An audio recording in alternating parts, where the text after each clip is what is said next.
स्वागत आहे तुमचं माझ्या यूट्यूब चॅनलमध्ये। तर आजचा व्लॉग होणार आहे रक्षाबंधनचा। तर रक्षाबंधनला काहीतरी आपण गोड बनवतोच। तर दरवर्षी मम्मी बाहेरून मिठाई आणते, तर यावर्षी म्हणलं आपण रेसिपी ट्राय करूया खोबऱ्याच्या वड्यांची। तर यावर्षी बाहेरून मिठाई आणणार नाही मम्मी असं नाही आहे, मम्मी आणणार आहे, पण मी म्हणले आता एवढे रेसिपी ट्रायच केले तर मग आता आपण खोबऱ्याच्या वड्याची पण रेसिपी ट्राय करूया। तर आजच्या ब्लॉगमध्ये रक्षाबंधनचा पूर्ण ब्लॉग आणि रेसिपी बनवणार आहे। तर नारळाच्या वड्या कशा झाल्या तुम्हाला बघायचं असेल तर ब्लॉग पूर्ण बघा। तर चला आपण आपल्या रेसिपीला सुरुवात करूया।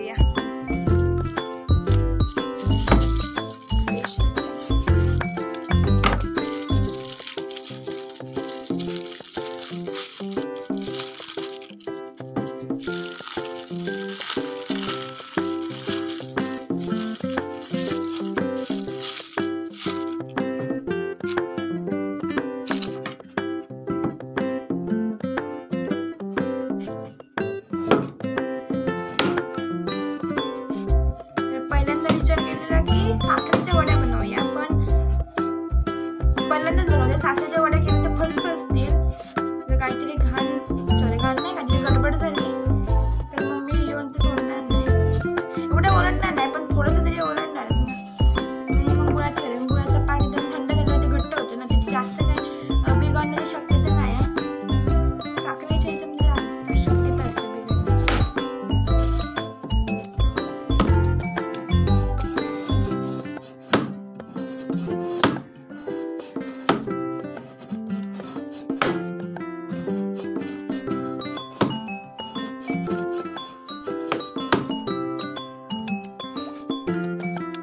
चिकट होऊ लागला।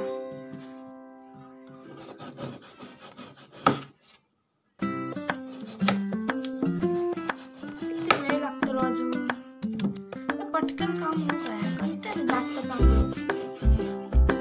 करताना 1 तास लागतो, खाताना 10 मिनिटं पण नाही लागायचे।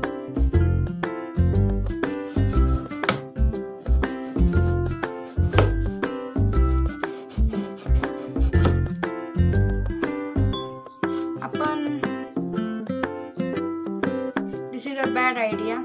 तर आता आपण वेळेवरती कापून घेऊया। वेळेवरती हात कापलो, मी काहीतरी काम करू गेले आणि कांड नाही होत असं होतच नाही। हातात सत्यानाश तरी झालंच ना, नशीब गुळ कापून झाला। गुळ कापून जर हात कापला असतो तर, पण नाही, आता ह्या गुळ कापून का मी परत जाऊचंही नाही। आपला कापून झाला, आता मी खोबरं खिसून घेते। तर रेसिपी एकदम सोपी असा। तर पहिल्यांदा मी एक पॅन नाही तवा ठेवला, तवा नाही दोन्ही एकच ना, काय झालं माझ्या मेंदू। तर एक भांडं ठेवलं, आतमध्ये खोबरं टाकलं, ते कापलेलं होतं ते गूळ टाकलं आणि मग मिक्स करायला सुरुवात केली। तर तुम्ही बघू शकता गूळ हळूहळू वितळतंय आणि त्याचा कलर पण बदलतोय। तर गॅसची फ्लेम मी मीडियम ठेवली आहे, जास्त हाय नाही ठेवली आहे, कारण खोबरं करपू शकतं जास्त हाय झाली फ्लेम तर आता मी मिक्स करून घेतलं आहे। पण असं वाटतंय की आता पातळ होतं आहे, गुळाचं प्रमाण जास्त वाटतं आहे। तर तिकडे मिक्स करता मी इकडे चॉपिंग बोर्डला तेल लावून घेतलं, कारण जेव्हा आपण वरती मिश्रण टाकू तर खाली चिटकणार नाही। तर मम्मी आली आणि तर मम्मीने तयार करायला सुरुवात केली। तर आता जसं मिक्स करत होते तसं जरा घट्ट होत जाते, पण तरी पण जरासं पातळ वाटतंय, म्हणून आता मी जरासं खोबरं टाकलं किसलं आणि तर हे एकदम खव्याच्या बर्फीसारखं जो खवा असतो ना तसं दिसतंय आणि खायला पण जरा सिमिलरच आहे थोडं। तर मला पातळ वाटत होतं म्हणून जरासं आतमध्ये खोबरं टाकलं आहे।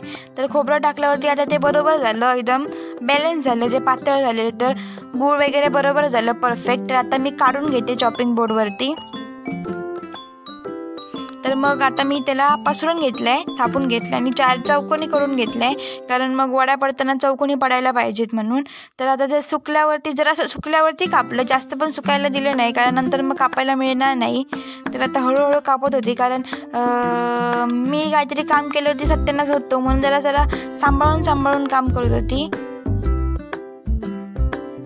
कापल्या आहेत एकदम मस्त वड्या कापल्या गेल्या आहेत आणि झाल्या पण एकदम उत्कृष्ट आहेत।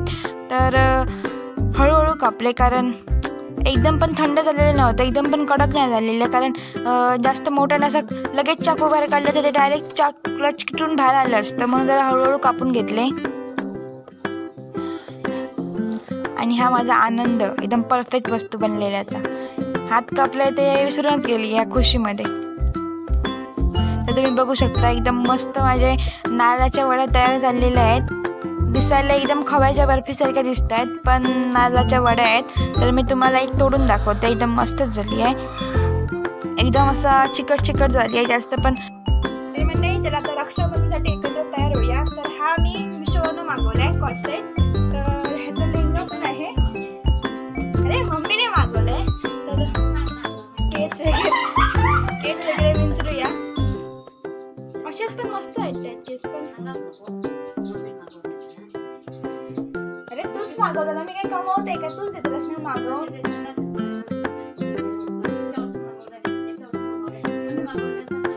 हा मम्मीने मागवलं. अरे हो रे मम्मी, जरा ते कपडे ना. तर आता आपण मस्त केस विंचरूया. तर अशी मोकळी केस ठेवण्याची मस्त वाटते. आता जरासं तोंडाला सगळ्यात पहिल्यांदा मॉइश्चरायझर लावलं. तर हे पॉन्ड्सचं मॉइश्चरायझर आहे. ते मी 15 रुपयाचं घेतलंय. ते काय नाही, रोज लावते मी, एवढे काय फरक पडत नाही, पण चांगलं वाटतं. तोंड एकदम मऊ मऊ वाटतं. तर पहिल्यांदा मॉइश्चरायझर लावलं मस्तपणे, त्याला तोंडाला लावून घेतलं, म्हणजेच फासून घेतलं. आणि नंतर मग मॉइश्चरायझर जरा सुकलं, म्हणजे जरासं 2-3 मिनटं झाली लावून. नंतर मग पॉन्ड्सची पावडर लावली. आणि आपल्याला काय मेकअप करायला जास्त काही लागत नाही. नंतर मग मी माझ्याकडे झुमके होते, ते मी झुमके घालून घेतले. ते पण मम्मीनेच आणलेले होते. सगळं मम्मीच आणते. आपण आता कमवत नाही ना, जेव्हा आपण कमवू तेव्हा स्वतः घेणार ना. आता मम्मीच आणणार सगळं. तर मस्त झुमके वगैरे घातले, तयारी वगैरे केली आणि आम्ही इकडे जायला निघालो.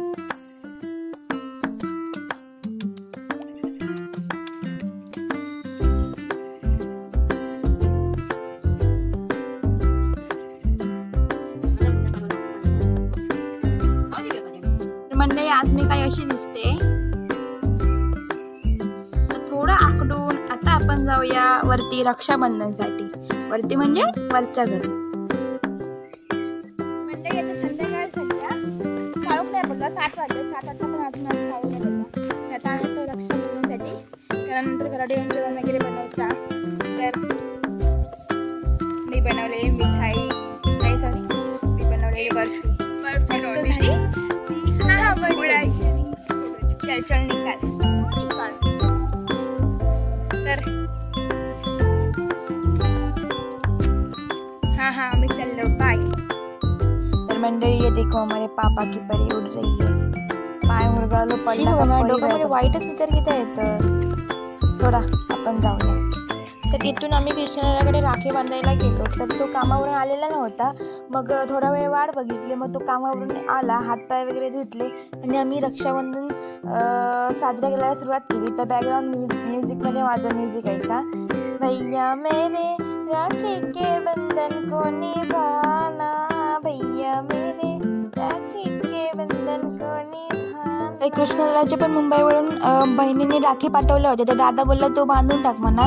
तर मग माझी राखी बांधून झाली होती. कृष्णदादाच्या बहिणीने पाठवलेल्या राख्या पण मी दादाला बांधून घेतल्या. मग इकडे कृष्णदादाकडे राखी बांधून फोटोज वगैरे काढले मस्त. नंतर मग आम्ही आमच्या जुन्या घराकडे गेलो. तर दरवर्षी मी फक्त भाईला राखी बांधते, पण यावर्षी मोठा दादा पण आलेला, प्रसाद दादा. मग आम्ही दोघांना पण राखी बांधली.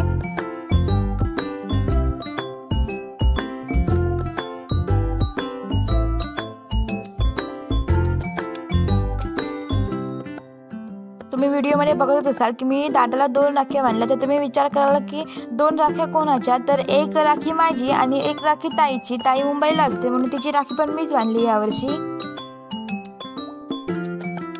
तर मुंबईला ताई जाणं असते राखी बांधायला, पण दादाच गावी यायला म्हणून ताईची वाटणीची पण मीच बांधली. राखी बांधून झाल्यानंतर मग भाईला राखी बांधायला सुरुवात केली. तर आज ताई वगैरे आलेली शिरवंड्याची, म्हणून सगळं घर एकदम भरलेलं वाटत होतं. कारण छोटे छोटे सगळेजण एकत्र होती. आणि आज बाबू पण मस्त उड्या मारत होता, कारण त्याला जास्त माणसं मिळाली का तो आनंदी होतो आणि मग मस्ती करायला लागतो. पण आज एका कोणात जाऊन बसलेला.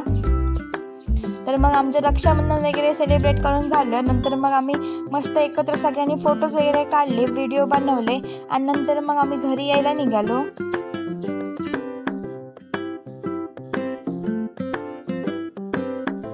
रोज आम्ही उशिरा येतो राखी बांधण्यासाठी, पण आज जरा लवकर आलो. म्हणलं लवकर राखी बांधली आणि मगच घरी जाऊया. तर आज लवकर राखी बांधली आणि घरी निघालो, कारण घरी जाऊन जेवण पण करायचं होतं. तर आजच्या व्हिडिओपुरतं एवढंच. आवडलं असेल तर लाईक करा आणि चॅनलवर नवीन असाल तर चॅनलला सबस्क्राईब करा अशाच कोकणातील नवीन व्हिडिओज बघण्यासाठी. तर तुम्हाला आजचा व्हिडिओ आणि आजची रेसिपी कशी वाटली ती कमेंटमध्ये नक्की सांगा. तर माहिती आहे जास्त लोक काय कमेंट करणार नाही, कारण अजून तक माझे व्हिडिओ खूप कमी लोकांपर्यंत पोहोचतात, पण जेव्हा पोहोचतील तेव्हा कमेंट करायला विसरू नका. तोपर्यंत बाय बाय.